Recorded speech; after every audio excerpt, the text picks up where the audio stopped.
Yeah, does it work? So I think that I like that idea. Really, I don't need it really.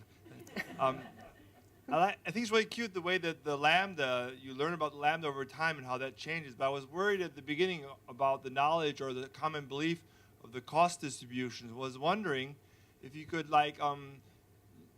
also solve the model with a given lambda where the lambda is constant and have learning of the cost, because it would be the same mechanism.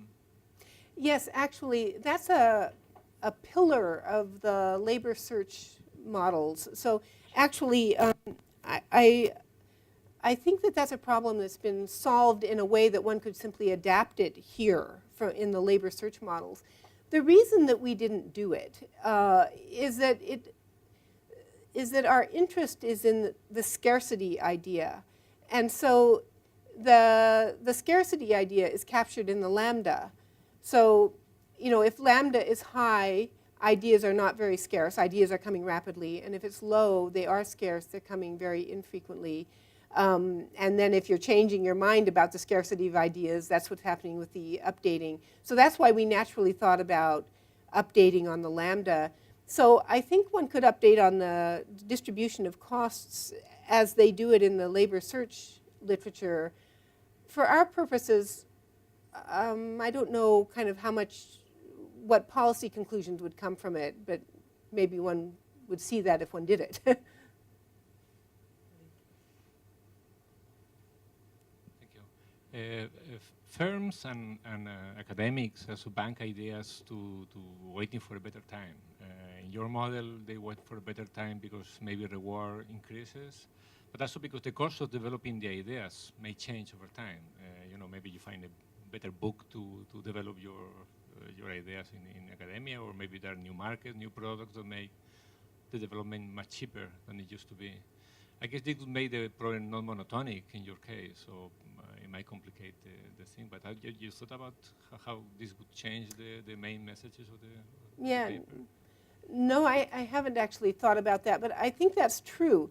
So yes, so your point is that the value of the idea can change in two ways, really. First, on the value side, it can change. The market can change. So for us as academics, as I said, many of the ideas we have, gee, this is a very cute idea, but nobody's thinking about this right now. Why would I invest? Why don't I work on something that's a hot topic?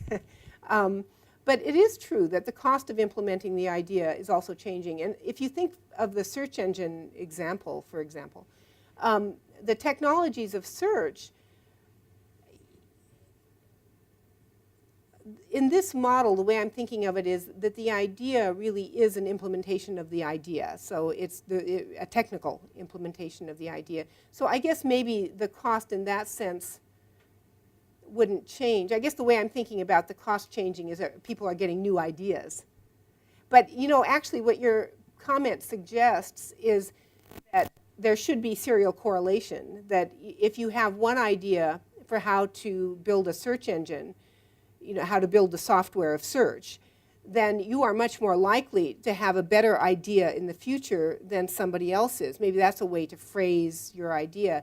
So that, for example, if you had a finite population, or even here, you could build in the idea that the notion that in banking your idea, you fully expect to have a better idea in the future, and you have an advantage over the rivals in doing that. And it's another way of thinking of options. You know that your options are different if you choose to discard this idea, simply because this idea will change your process for generating other ideas. Yes, that's a good direction. Yeah.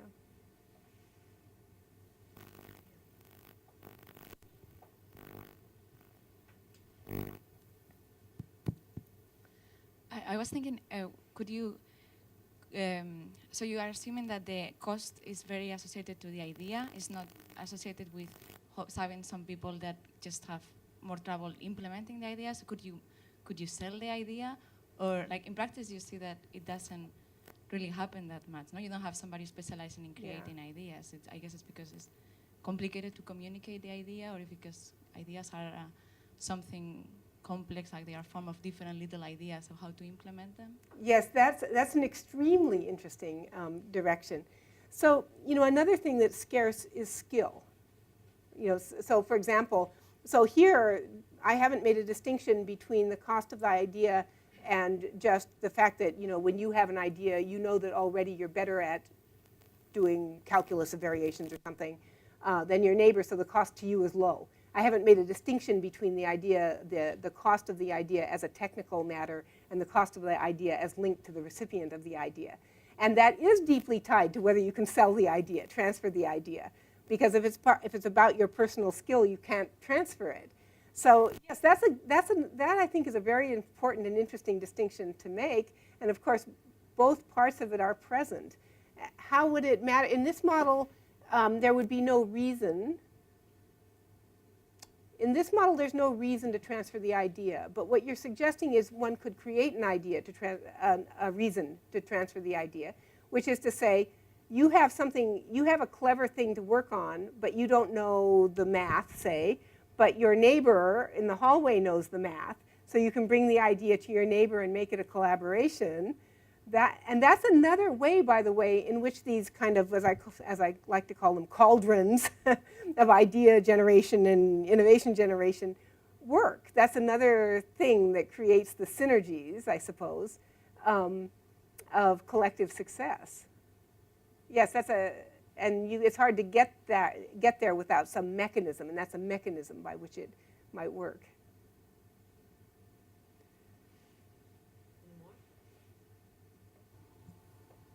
Oh, sorry, yes. It looks like your model gets mathematically quite complicated by adding this non-stationarity. Would it be better to complicate the model in other directions, like adding networks of different people, or having two people having the idea, so that otherwise if only one has it doesn't work, and then just keep a stationarity? Because I don't know how many social planners can actually solve this dynamic. I'm sure yours can. Ours can't. I think. So I guess would be you in the wall and maybe a couple of people in this room, but I don't know. Is this really the point, that this non-stationarity, that it's going to the core of the issue, or maybe it's better to complicate the model in other directions? Right. The only real qualitative